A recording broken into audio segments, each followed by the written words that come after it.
Programme में आपको खुशामदीद कहते हैं। मैं असदुल्ला खान हूँ। डस्का का जो ज़िमनी इलेक्शन था वो काफ़ी हेटेड इलेक्शन में कन्वर्ट हो गया और यहाँ तक कि फायरिंग के बाद वो खूनी इलेक्शन में तब्दील हो गया है। अब ये कहने को तो एक कौमी असम्बली की सीट है, लेकिन यहाँ पर दर्जा हरारत इतना क्यों बढ़ गया? यानी ये हल्का दोनों जमातों के लिए, तहरीक इंसाफ के लिए और मुस्लिम लीग नून के लिए इतना इंपॉर्टेंट क्यों हो गया कि हर हाल में ये सीट जीतना ज़रूरी थी? इसकी पॉलिटिकल सिग्निफिकेंस क्या है कि दोनों जमातों ने इतना जोर लगाया है? और कई दिन से मुसलसल हम देख रहे हैं कि यहाँ पर असलहे की नुमाइश हो रही है, फायरिंग हो रही है, और जो ज़ाब्ता अखलाक है इलेक्शन कमीशन का और जो इंतखाबी हल्के में जो होना चाहिए उसकी पर अमल दरामद भी नहीं हो सका। और आज उसका नतीजा ये निकला है कि फायरिंग हुई और 2 अफराद जाँ भाग हो गए, जिन दोनों कारकुनों के हवाले से PTI और PML ने दावा किया है कि ये उनके कारकुन हैं। फिर बाद में खबरें आ रही हैं कि एक PTI का है और एक PMLN का है। लेकिन ये क्यों हुआ, इसकी सिग्निफिकेंस क्या है? एक तो हम इस पर बात करेंगे। दूसरा, परवेज़ रशीद साहब के हवाले से मुसलसल ये कहा जा रहा है कि परवेज़ रशीद साहब चूँकि एक नून लीग की तवाना आवाज़ हैं, तो तहरीक इंसाफ नहीं चाहती कि एक तवाना आवाज़ सेनेट में जाए, तो इसलिए उसकी आवाज़ को रोकने के लिए किया जा रहा है। हालांकि ये इलेक्शन कमीशन की तरफ से जो है वो ये प्रोसेस हो रहा है, हुकूमत पर इसका इल्ज़ाम आ रहा है। और फिर ये कि क्या ये फैक्ट के ख़िलाफ़ है कि परवेज़ रशीद साहब ने के नादहिंदा हैं, और क्या ये फैक्ट के ख़िलाफ़ है कि आर्टिकल 63B की ख़िलाफ़ वर्जी है? और अगर आर्टिकल 63B की जद में आते हैं परवेज़ रशीद साहब, तो इसका मतलब यह है कि वो इलेक्शन वाकई नहीं लड़ सकते। अब उनकी अपील पर समाअत होनी है कल और उसके बाद फैसला होगा। तो कई इसके हवाले हैं, सेनेट इंतखाबात, ज़िमनी इंतखाबात, इन तमाम चीज़ों पर हम गुफ्तगू करेंगे। मेरे साथ कमल शोज़ब मौजूद, पाकिस्तान तहरीक इंसाफ के रहनुमा हैं, MNA हैं। बहुत शुक्रिया कमल साहिबा। चौधरी जाफ़र इकबाल साहब मुझे ज्वाइन करेंगे मुस्लिम लीग नून से। ओरिया मकबूल जान साहब हमारे साथ मौजूद होंगे और इरशाद अहमद आरिफ साहब। तमाम मेहमानों को मैं खुशामदीद कहूँगा, लेकिन पहले मैं आपको ले जाना चाहूँगा डस्का में, जहाँ पर आज ये नाखुशगवार से माहौल में इलेक्शन हुआ है और इस वक्त वोटों की गिनती का अमल जारी है। लेकिन इससे भी पहले मैं आपको सुनवाना चाहूँगा कि जो आज कशीदगी हुई है, उसके बाद पहले सुनवाता हूँ कि उस्मान डार साहब ने क्या कहा है और फिर मरियम औरंगज़ेब साहबा का बयान आपको सुनवाता हूँ। पहले ज़रा सुन लीजिए उस्मान डार ने क्या कहा है।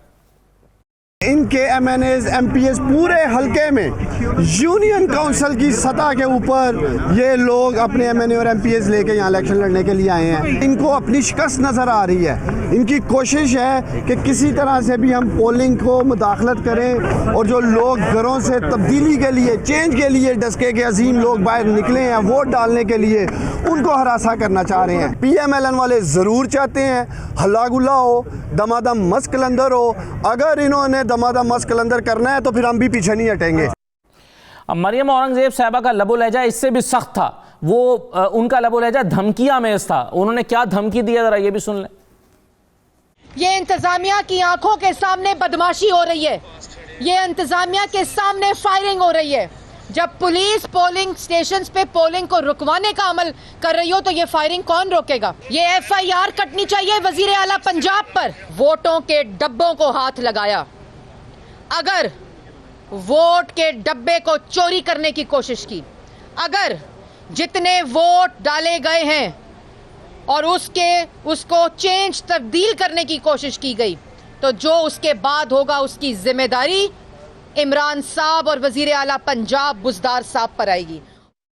अब इसके बाद क्या होगा अगर ये करने की कोशिश की गई, तो इसके ये उन्होंने नहीं बताया, लेकिन उन्होंने कहा कि इतना कुछ संगीन होगा कि उसके ज़िम्मेदार फिर पंजाब हुकूमत और इमरान खान होंगे। अब इस पर मैं सबसे पहले कमल साहिबा मुझे ये बताइए कि ये तो हुकूमत की जिम्मेदारी थी ना कि अमन व अमान की सूरत हाल को यकीनी बनाती, और कई दिन से जो एक टेम्परेचर मुसलसल राइज हो रहा था उसको कंट्रोल में रखा जाता। ये जो असलहे की नुमाइश हो रही थी ये ना हो रही होती और शायद आज का वाक़या भी ना होता। तो हुकूमत जिम्मेदार है इसमें, आप समझती हैं? बिस्मिल्लाहिर्रहमानिर्रहीम। Thank you very much Asad. आज आप एग्जैक्टली वही सवाल कर रहे हैं जो पिछली दफ़ा आपसे मेरा एक प्रोग्राम में मैंने यही सवाल उठाए थे, जिस वक्त अता तारड़ साहब की गिरफ्तारी का एक झूठा ड्रामा रचाया गया था। और उस वक्त जब मुझसे सवाल पूछे गए कि जी ये क्यों है, तो मैंने एग्जैक्टली यही बातें की थी जो आज आप कह रहे हैं कि अगर इनको रोका जाए, इनकी तलाशियां ली जाएं जब ये रैलियां निकालते हैं और मुसल्ला अफवाज के साथ और अपने मुसल्ला जो तंजीमी लोग हैं उनकी सरकर्दगी में या उनकी पीछे पीछे चल रहे होते हैं, गाड़ियां असले की ले लेकर रैलियों में आए होते हैं, और पुलिस जाके जब इनके बारे में सवाल जवाब करे तो उस वक्त ब्रेकिंग न्यूज़ कुछ और और चल जाती है, फिर वो क्या कहते हैं मगरमच्छ के आंसू बहाए जाते हैं और एक ड्रामा और स्पिनिंग की जाती है। देखिए मसला सारा क्या है, मसला यह है कि इनकी तरबियत की है मोहतरम नवाज शरीफ साहब ने, जो सर्टिफाइड झूठे हैं और सर्टिफाइड ड्रामे के माहिर हैं, जो अपनी प्लेटलेट्स के चक्कर में पाकिस्तान के सारे इदारों को चकमा दे के बाहर गए और वहां जाके अब वो सियासी प्लेटलेट्स चमका रहे हैं। ये उन्हीं के पैरोकार हैं। आपने खुद देखा, आपने सुना, जिन्होंने 2 मजलूम वर्कर्स को जो पोलिंग एजेंट थे वहां मार दिया, तीसरा शदीद इस वक्त जो है वो जख्मी है और जिंदगी मौत की कश्मकश में है। माजिद साहब जहां भाग हुए, हमारा वो लड़का पोलिंग एजेंट था, कमर उसका भाई था, और साजिद एक और है जो शदीद जख्मी है। आप मुझे बताएंगे कहां की इंसानियत है?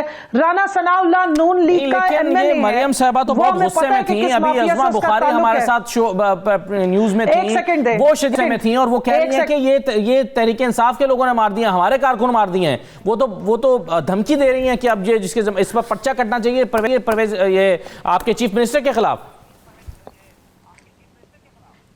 मुझे 1 मिनट मौका दीजिए ना, मैं अभी इनके सारे गुस्से शुस्से और जो धमकियां हैं, ड्रामों का पोल है, मैं अभी यहाँ बैठ के खोलती हूँ। गुस्से में मैं भी बहुत हूँ, लेकिन मैं इनकी तरह मकर और फ्रेब और ड्रामे नहीं कर सकती, मैं इनकी तरह झूठे टसवे नहीं बहा सकती। गुस्सा हमें बहुत है, हमारे नाहक लोगों को मारा है। एक पुरअमन जो इलेक्शन था, जब इनको पता लग रहा था कि अब इनकी यहाँ पे दाल गलने वाली नहीं, 4 दिन पहले मरियम साहिबा जब ड्रामा करने आई थी तो लोगों ने रिजेक्ट किया, तो उस वक्त से इनको तकलीफ पड़ी हुई थी और उस वक्त से इन्हीं के पहले से बयान आने शुरू हो गए हैं। मुझे ये बताएं, राना सनाउल्लाह वहां पे क्या कर रहा है? एक एमएनए है, सिटिंग एमएनए है। जावेद लतीफ वहां पे क्या कर रहा है? ये आर्म्ड जत्थे लेके वहां पे क्यों पहुंचे हुए हैं? इनकी जो कैंडिडेट है वो आर्म्ड लोगों को और जत्थों को लेके क्यों फिर रही है?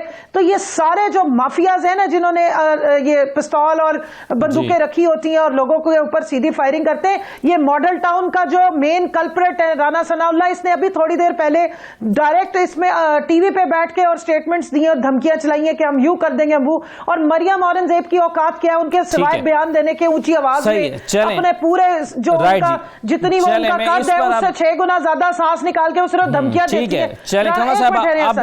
इनकी धमकियां तो हम पिछले 6 महीनों से सुन रहे हैं। वो धमकियां सुना के अपना कद नहीं बढ़ा सकते, लेकिन जो जुल्म हुआ, मैं एक सिर्फ सवाल लूंगी, इलेक्शन कमीशन इस वक्त कहां सोया हुआ है? क्यों इनके सिटिंग एमएनएज एमपीएस वहां कैंपेन करे? जब हमें इजाजत नहीं, हम वहां नहीं गए, हमने वहां जाके कैंपेन में हिस्सा नहीं लिया, हमें इसलिए मना किया गया कि हम सिटिंग एमएनएज है, तो ये आज वहां पे सब क्या कर रहे हैं? तो क्यों नहीं महमूद रशीद साहब के बारे में क्या आपकी राय है? महमूद रशीद साहब मानी गए? देखिए, महमूद रशीद साहब की तो खबरें चला दी ना इलेक्शन कमीशन ने, तो राना सनाउल्लाह तो ना लेके बैठा हुआ है, उसकी क्यों नहीं चलाते? सही है, चलें एक ब्रेक ले लूं जी, मैं ब्रेक ले लूं और फिर जाफर इकबाल साहब की राय लेते हैं और बाकी मेहमानों की। एक छोटा सा ब्रेक के बाद वापस आ रहे हैं।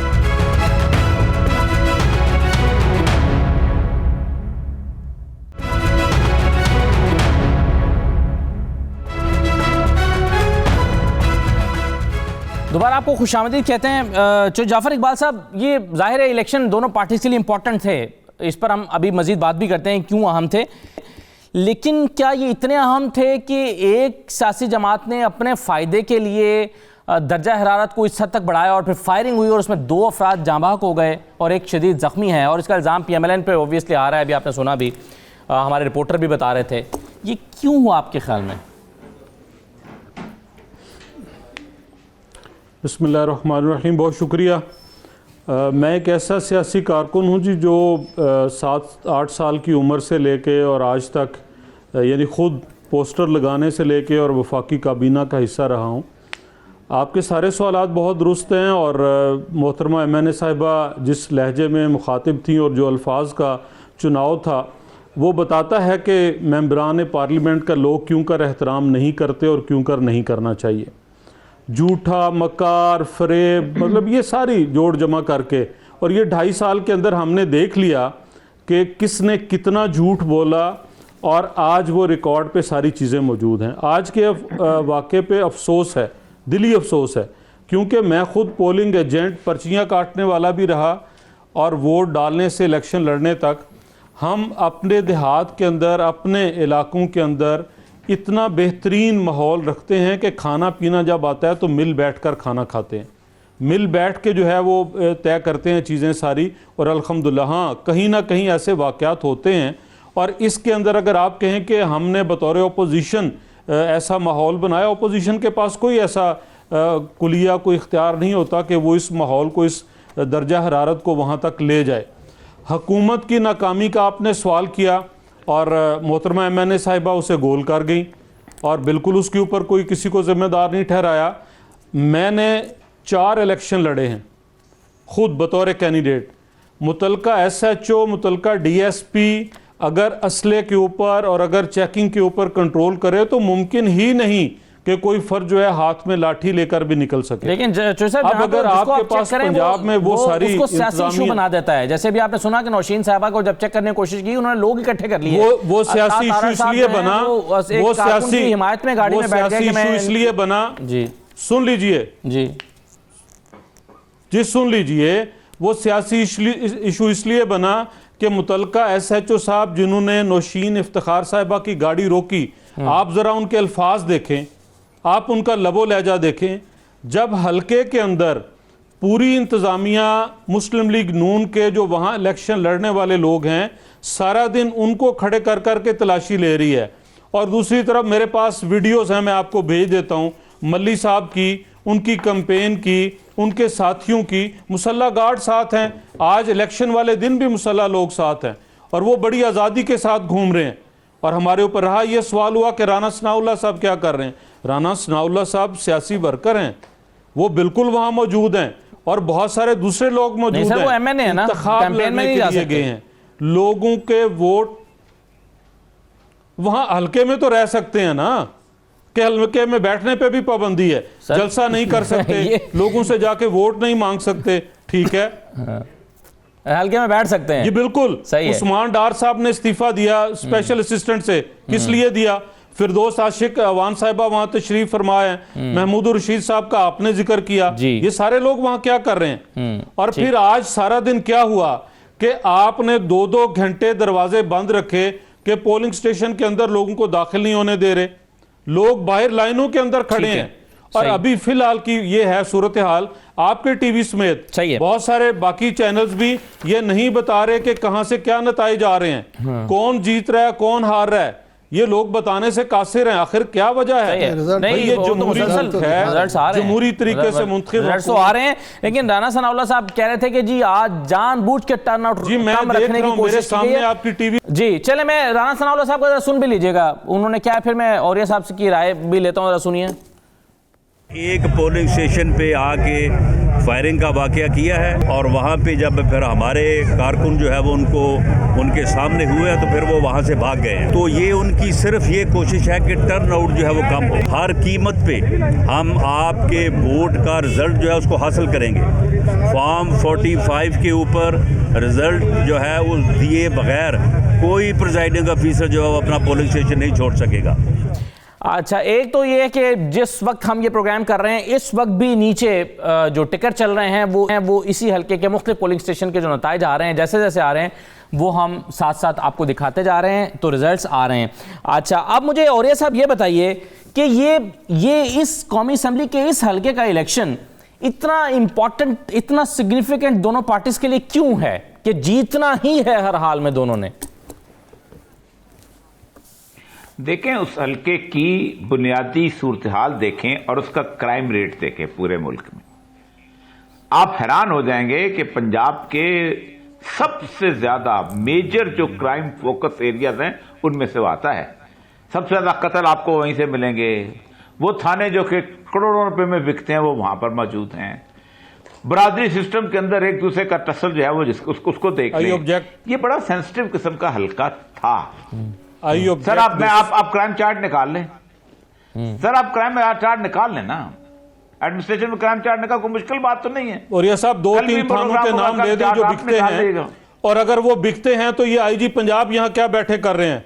क्या वो वजीर आजम के बहनोई को प्लाट का कब्जा लेने के लिए सिर्फ बैठे हैं? ये क्राइम रिपोर्ट आईजी मैं नहीं कर रहा हूं कि ये साहब अगर ये इस तरह हर एक की बारी में बोलेंगे तो फिर ये नहीं बोलेंगे, फिर ये गलत बात है। चलेंगे, ठीक है जी, ये आज शुरू नहीं हुए, हम बोलेंगे, हमें बोलने से कोई नहीं भी रोक सकता। चलें, ठीक है, एक पॉइंट उन्होंने दिया, एक पॉइंट उन्होंने दे दिया। औरिया साहब प्लीज जी। आप भी एंकर पर्सन नहीं है, आप अपनी बारी पर बोलिएगा, एंकर पर्सन मुझे कह सकते हैं। आप डायरेक्शन ना दें मुझे। अच्छा, मैं आपका चोइल direction साहब, कह रही हूँ। कंवल साहब आपको प्लीज, direction नहीं दे रही। चोइल साहब, कंवल साहब प्लीज, मुझे जरा मौका दें, मुझे मेरा काम करने दें, मुझे पर्सनल होने की, मुझे मेरा काम करने दें। इनकी जो तरबियत है ना वो है ही पर्सनल। जी औरिया साहब प्लीज अपनी बात मुकम्मल कर आदत है इन लें। लोगों को जी कंवल साहब, आपने सवालों के आगाज़ जवाब किया है, नहीं जवाब जरूर देने, मिलेगा। इल्जाम लगाने हैं। औरिया साहब प्लीज अपनी बात मुकम्मल करें। आगाज आप लोगों अभी ने जवाब किया मिल है। रहा है डस्का से। होता यह है कि दस्ता ऐसे से जवाब मिल सेंसिटिव रहा है। जगहों के ऊपर आपको बहुत ज्यादा प्रिकॉशन रखना। एक तो ये चीज है कि सेंसिटिव है एरिया। पूरे पंजाब के अंदर आप किसी से पूछ लीजिएगा, कोई बंदा भी जो कि एडमिनिस्ट्रेशन में को नौशहरा वर्का क्या चीज है, मुझे डस्के का बुनियादी थाना किस किस्म की चीज है, मुझे समड़ियाल का थाना किसके, उसका क्राइम रेट आपको अंदाजा हो औरिया जाएगा। साहब ये इलेक्शन, औरिया साहब ये इलेक्शन नौशहरा विरका नहीं हो रहा, खुदा का वास्ता है ये नहीं हो रहा। मैं पूरे इलाके की बात कर रहा हूं। नौशहरा विरका जिला गुजरांवाला में आता है, पूरे इलाके, ये डस्का में इलेक्शन हो रहा है। मेरी बात, मैं डस्के की बात कर रहा हूं। औरिया मैं साहब आपको ये बता रहा हूं सियालकोट की तहसील है डस्का, नौशहरा विरका जिला सर उन्हें गुजरांवाला की पता है तहसील है। सियालकोट की तहसील है, वो आज वहां से गुजर के आए हैं। आप औरिया मुझे साहब पता है जी, मैं आपसे ज्यादा नक्शा, मैं तो आपसे ज्यादा नौशहरा नक्शा में जानता इलेक्शन हूं। तो नहीं हो रहा। मेरी बात, हाँ नहीं उनकी बात कुछ और सर आप थी। मेरी जी। बात तो सुने यार।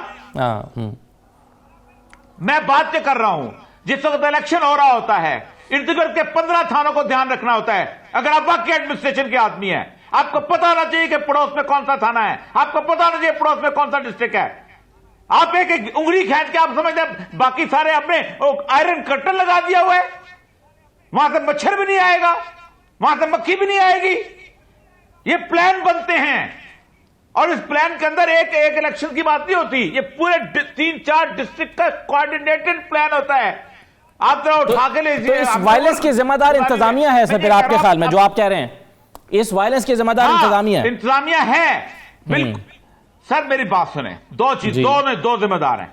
एक तो पाकिस्तान में जो पॉलिटिकल हाइप क्रिएट हो गई है इन 2 सालों में, ठीक है, जो जुबान इस्तेमाल हो चुकी है, जो गाली गलोच हो चुकी है, जो गलाजत आ चुकी है, जिस तरह जातीय दुश्मनियां बन चुकी हैं, किसी का अगले आइंदा एडमिनिस्ट्रेशन में अगले इलेक्शन देख लीजिएगा उसका नतीजा क्या निकलता है। यहां जो कुछ हुआ है पाकिस्तान की सियासत में, हर पार्टी की वेबसाइट्स निकाल लें, उनकी अपना सोशल मीडिया निकाल लें, उनकी तकरीरें निकाल लें, किसी शरीफ माशरे के अंदर ये तकरीरें नहीं होती, किसी मुहज्जब माशरे के अंदर इस तरह लोगों के खून नहीं गरमाए जाते, किसी ऐसे माशरे के। आपने एक ऐसी हाइप क्रिएट, आप होना तो यह चाहिए कि 10 दिन पहले इनका इलेक्शन में दाखिला बंद होना चाहिए। दुनिया पूरे में इलेक्शन नहीं होते, ऐसे होते हैं पाकिस्तान में। ठीक सही है। दुनिया पूरी, आप मुझे बताएं कि आप कहते हैं कि वहां पर नौशहरा वर्कान गुजरांवाला में है, तो फिर फैसलाबाद से बंदा क्यों आके बैठता है, फिर लाहौर से बंदा आके क्यों बैठता है? आयरन कर्टन लगाओ, हर तरह से बंदा आके वहां बैठ रहा है ना। एरियाज देखे जाते हैं सर। और दूसरी बात बताऊं आपको, अच्छा, किसी थाने में बदमाश थाने का नहीं होता, सराउंडिंग से आता है। असल मसला यह है कि 2 चीजें बन चुकी हुई हैं। हाँ। और मैं आपको एक बात बताऊं जी, इस दस्के का इलेक्शन को जानबूझ के नाक का बाल बनाया हुआ है इन सारों लोगों ने, और मुझे समझ नहीं आती क्यों बनाया हुआ है। और आप तकरीरें तो उठाएं।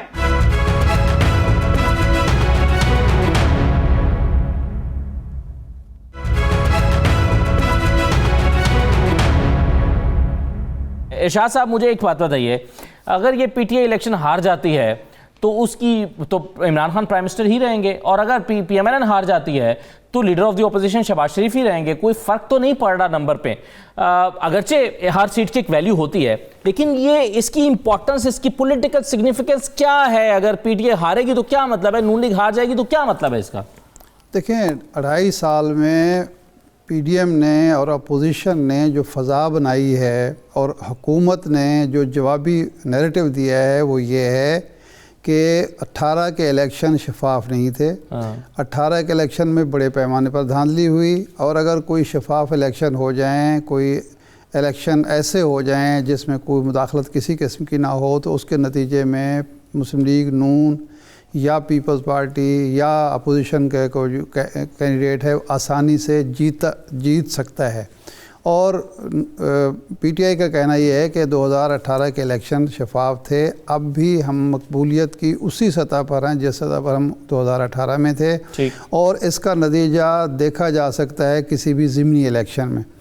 ये है बुनियादी नैरेटिव दोनों जमातों का, जिसकी वजह से इस इलेक्शन पे सबकी तवज्जो थी। देखिए, आज आप तकरीरें पढ़ें हैं या कल जो तकरीरें हुई हैं कराची के इलेक्शन पे और बलूचिस्तान के इलेक्शन पे, यही है कि देखें जी, हमने सेलेक्टर्स को भी हरवा दिया और सिलेक्टेड को भी हरा दिया, और हमने अपनी सी, हालांकि मुस्लिम जो JUI ने सीट जीती है वो उसकी अपनी सीट थी, और जो पीपल्स पार्टी ने सीट जीती है वो अपनी सीट थी, उसको सिर्फ अपनी सीट को बचाया है। लेकिन उस पर कहा यह जा रहा है कि इमरान खान की शिकस्त का आगाज़ हो गया, तहरीक इंसाफ और उनके सिलेक्टर सारे के सारे हार गए।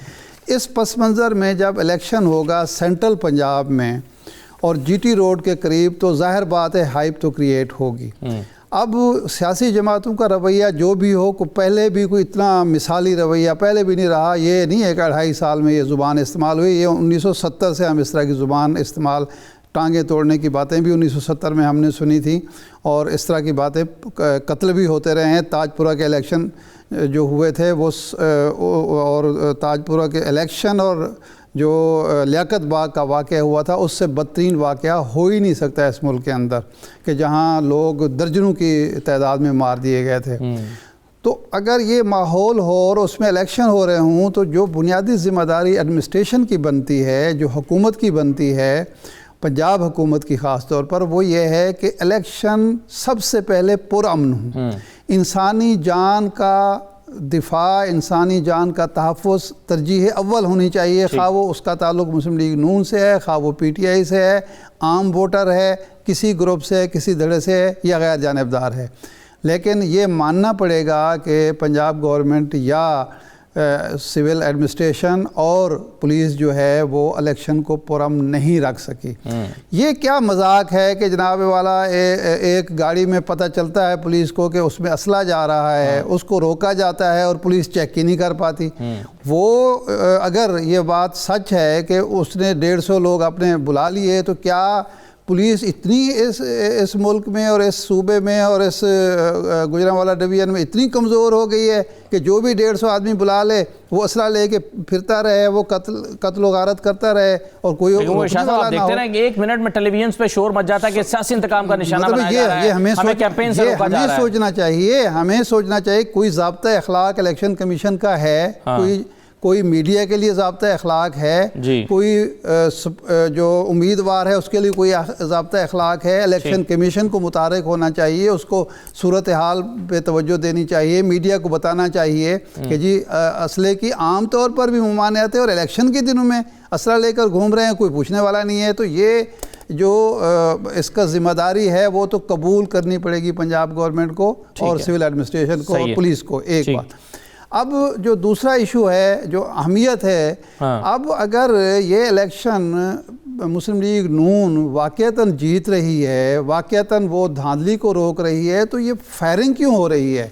और जिस तरह वो रिपोर्टर बता रहे हैं कि अगर वो जो कत्ल होने वाला है वो PTI का कारकुन है, पोलिंग एजेंट है, पोलिंग एजेंट का तहफ़्फ़ुज़ जो होता है वो सिर्फ एडमिनिस्ट्रेशन की ज़िम्मेदारी नहीं होती, जो दोनों फरीक एक दूसरे के मुखालिफ भी बैठे होते हैं वो भी एक दूसरे का तहफ़्फ़ुज़ कर रहे होते हैं, क्योंकि वो वहीं के रहने वाले होते हैं, रिश्तेदार होते हैं, हमसाए होते हैं, इलाके के रहने वाले होते हैं, दोस्त अहबाब होते हैं।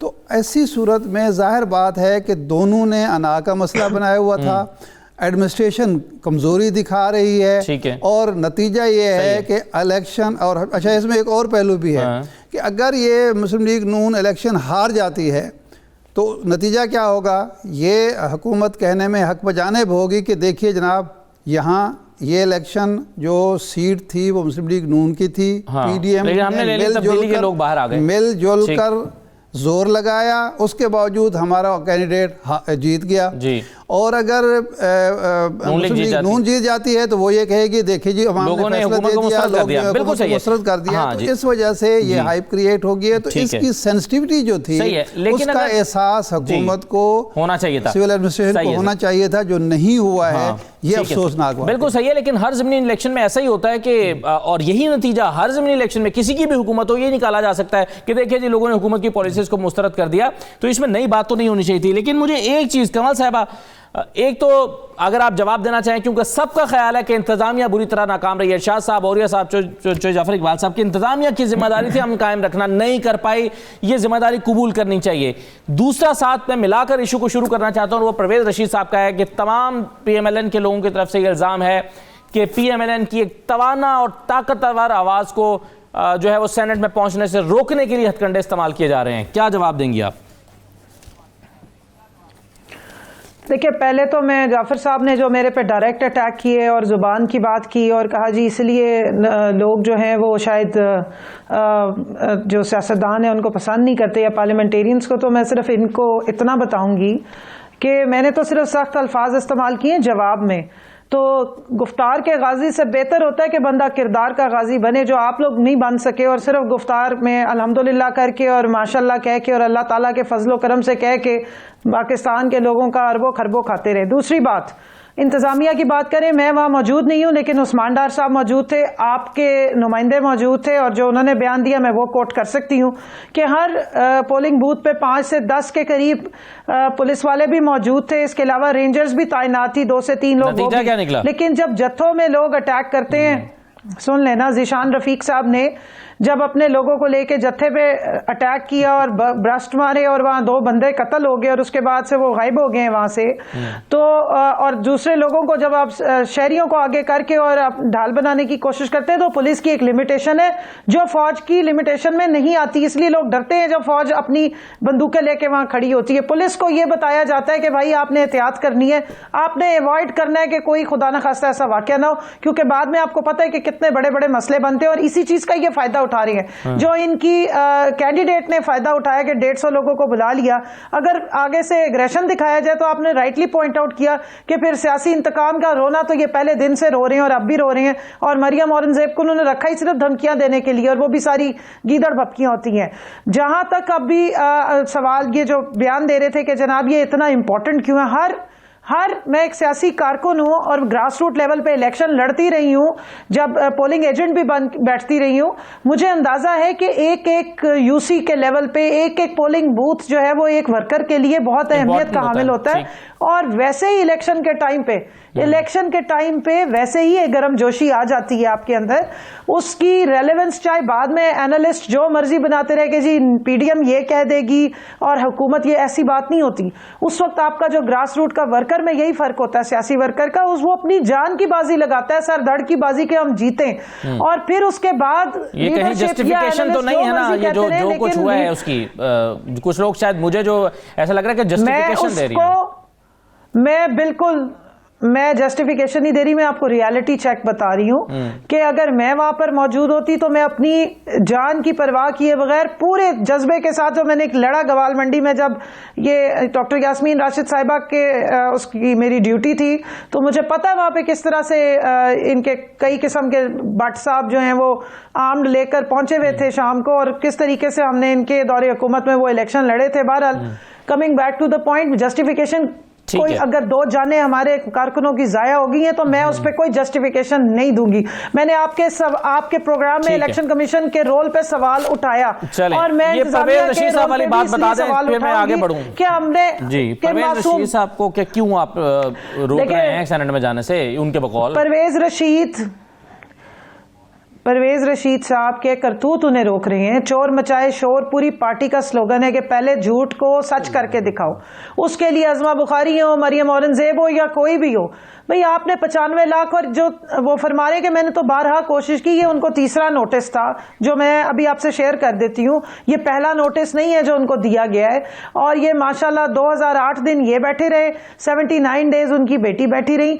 आप पूरे मुल्क में इस तरह डिफॉल्ट करते रहे इस्लामाबाद से, आप कम अज कम मतलब इतने लाखों करोड़ों के आप डिफॉल्टर बने हुए हैं, और कल इसका पूरा चेक दिया गया। उन्होंने जब इल्जामात लगाए कि जी मुझे इलेक्शन कमीशन नहीं हुकूमत रोक रही है, तो बराए मेहरबानी इदारों को मिलाइन करने और उनके रोल को आप कंट्रोवर्शियल करने के तो माशाल्लाह चैंपियन है सारे, लेकिन अपने किरदार पे भी मैंने कहा कि नजर सानी फरमाया करें, खाली गुफ्तार के गाजी ना बने, कोई किरदार में भी आज अब थोड़ी सी बेहतरी ले आए। काफी जमाना गुजर गया, एक जमाने से आप यही सब कुछ कर रहे हैं, अब टाइम बदल गया है, डिजिटल मीडिया का, इंफॉर्मेशन टेक्नोलॉजी का दौर है। तो आप क्या ख्याल है कि वो चूंकि डिफॉल्टर हैं एक सेकंड में रिकॉर्ड निकल के बाहर आ जाता है? सही है, चले मैं इसका जवाब जाफर इकबाल साहब से लेकिन एक ब्रेक छोटा सा ले रहा हूं, ब्रेक के बाद वापस आते हैं जी, हमारे साथ रहिए।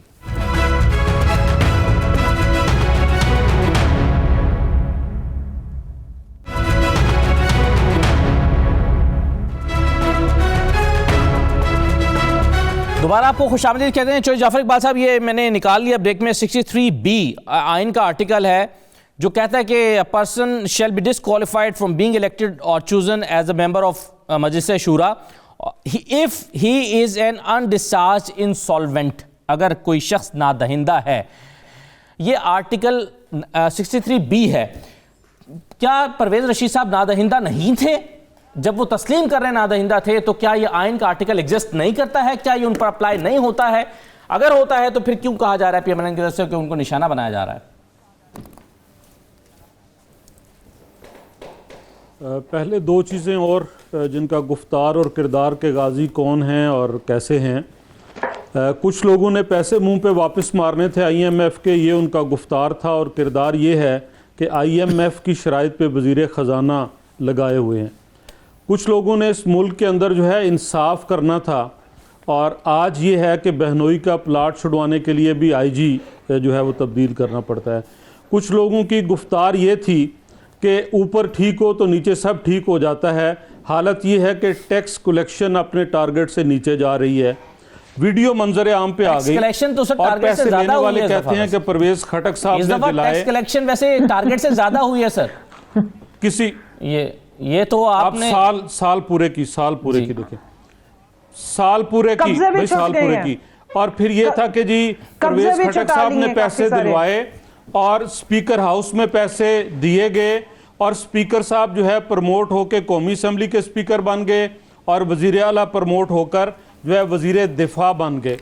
इसी तरह पहले इल्ज़ाम लगा था कि इमरान खान साहब ने टिकटें, जस्टिस वजीउद्दीन गालिबन थे, उन्होंने वो कमेटी बनी इंट्रा पार्टी की, इनकी इंटरनल, और कहा कि टिकटें बेची गई हैं, उनको पार्टी से निकाल दिया गया।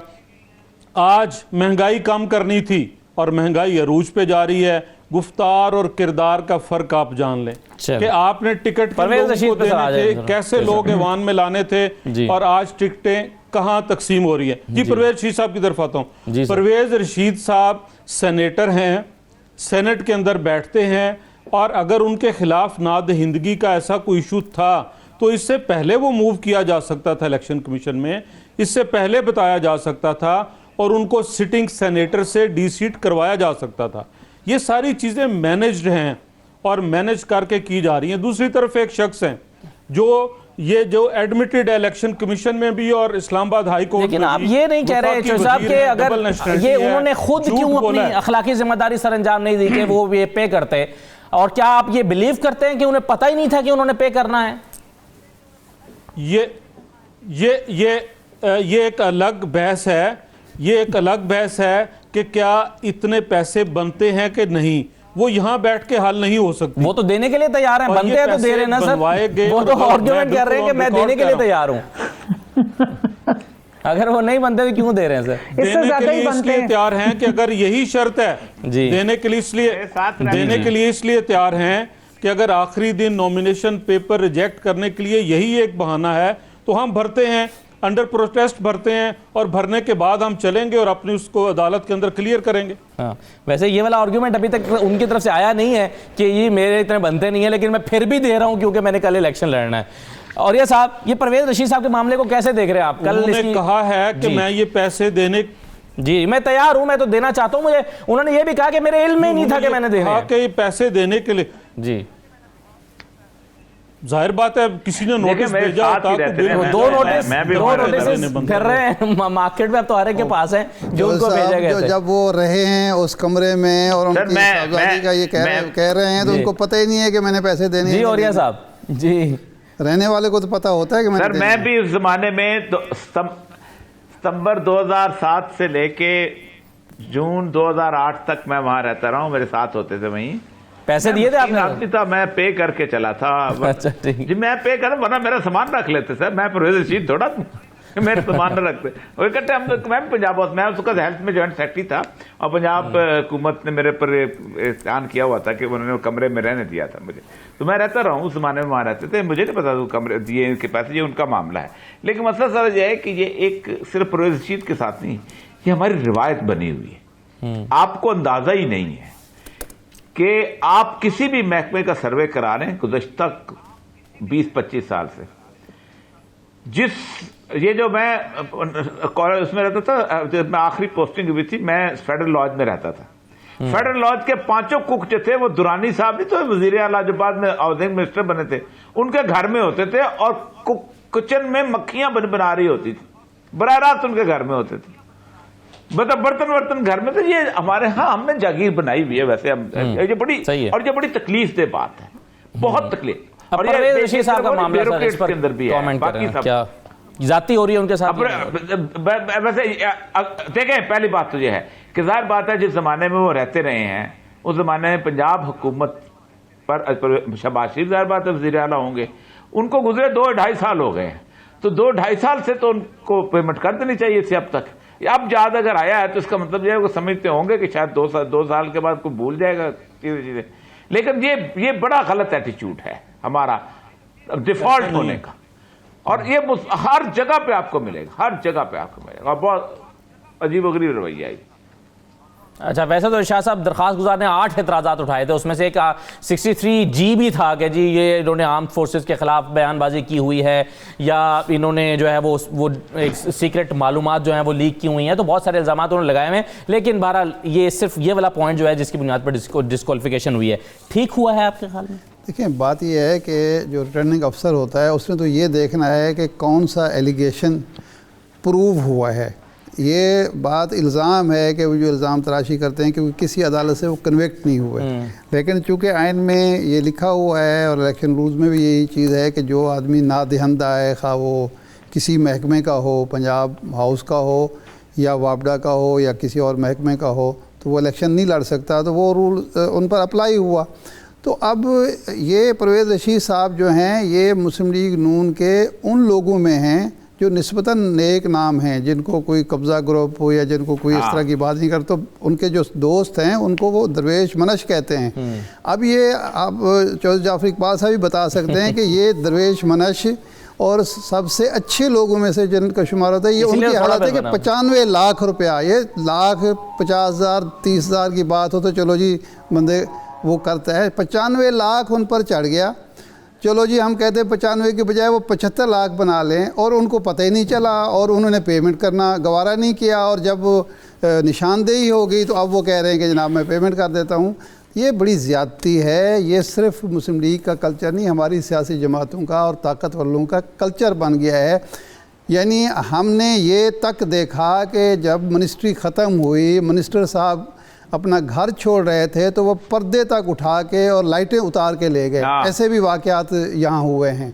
जब पंजाब हाउस से और वो जो गवर्नमेंट हाउस है जहाँ ये पार्लियामेंट लॉज है, वहाँ आप जाके देखें उन लोगों से जो इंतज़ाम संभालते हैं कि ये जब असम्बली ख़त्म होती है तो कितने वाजबात होते हैं और वो उन कमरों के साथ क्या सलूक करके जाते हैं। तो ये वो कल्चर है जिसकी वजह से सियासतदान बदनाम भी होते हैं और सियासत बदनाम होती है, और एक लोगों के अंदर लाकानूनियत का और कानून शिकने का रुझान बढ़ता है कि जब हमारे अवामी नुमाइंदे, हमारे मुंतखब नुमाइंदे ये काम कर रहे हैं तो हमें भी करना चाहिए, क्योंकि सियासतदान तो रोल मॉडल होता है। तो मेरा ख्याल है बजाय इसके कि उसकी कुछ जस्टिफिकेशन दी जाए या ये कहा जाए कि हुकूमत मुझे नायल कराना चाहती है, भाई आपने 95 लाख ना देने हो तो कोई नायल करा सकता है। ठीक है। जब रिटर्निंग अफसर बाकी इल्ज़ामात नहीं मान रहा तो ये भी नहीं मानेगा। तो आप आप ये काम करते हैं, उसके बाद जब आप पर कानून की तलवार चलती है तो आप कभी फ़ौज पर इल्ज़ाम लगाते हैं, कभी आप हुकूमत पर इल्ज़ाम लगाते हैं, कभी किसी महकमे पर इल्ज़ाम लगाते हैं।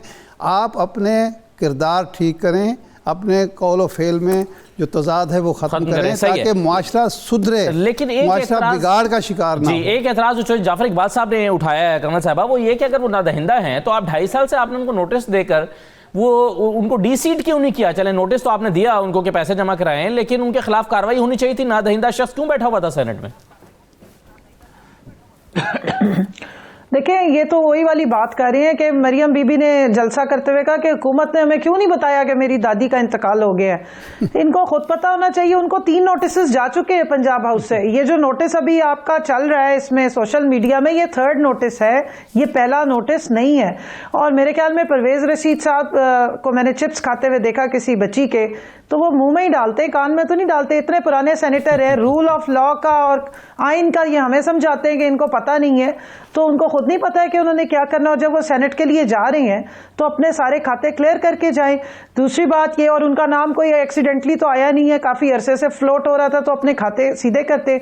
देखें, यूसुफ रजा गिलानी साहब पे एतराजात उठाए गए, रिटर्निंग अफसर ने उन्हें क्लियर कर दिया। तो अगर इंजीनियरिंग करनी होती तो ये इतना शोर जो मचा हुआ है कि अगर यूसुफ रजा गिलानी साहब, हाँ, तो अगर जो चीजें आप छुपाएंगे, अगर फैक्ट्स उस पे नाअहली होती है ना, स्क्रूटनी तो इलेक्शन कमीशन ने करना।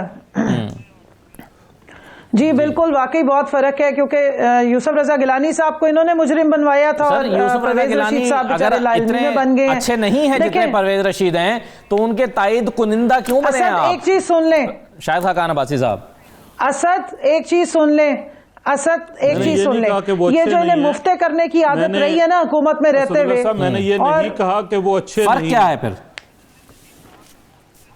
चोई साहब, क्या फर्क है? जी कमल बात कर लें फिर बताते। मैं आखिरी मिनट चल रहा है ये, या दोनों में से कोई भी बात कर लेते हैं। कमल कर लें फिर बताते। मैं सिर्फ इतना कहना चाह रही हूँ कि हुकूमत के रिसोर्सेज पे मुफ्ते करने की आदत खत्म होनी चाहिए। उनको नोटिस दिया जाना चाहिए था। ठीक है, जो 2 नोटिस की बात की जा रही है वो कहीं किसी किताबों में होंगे, उन तक नहीं पहुंचे और ना उन्हें किसी ने कहा। इरशाद आरिफ साहब ने बात की कि सर नोटिस के बगैर किसी शख्स को अपनी लायबिलिटी खुद पे करनी नहीं, क्लियर करके निकलना होता है बिल पर। जी हम इतने होटल में रहते हैं जी, तो मैं बताता हूँ, हम इलेक्शन लड़ने जब जाते हैं क्लियर करके जाते हैं, हम जाते हैं, हम क्लियर करके जाते हैं। परवेज रशीद साहब के जिम्मे कोई होता तो क्लियर करके जाते हैं। ये सब बनाया गया, वो मान गए हैं, आप नहीं मान रहे।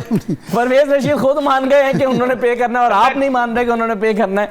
ये थोड़ी सी हैरानी की बात है। एनीवे, तमाम मेहमानों को प्रोग्राम में शिरकत करने के लिए इजाजत दीजिए। अल्लाह हाफिज।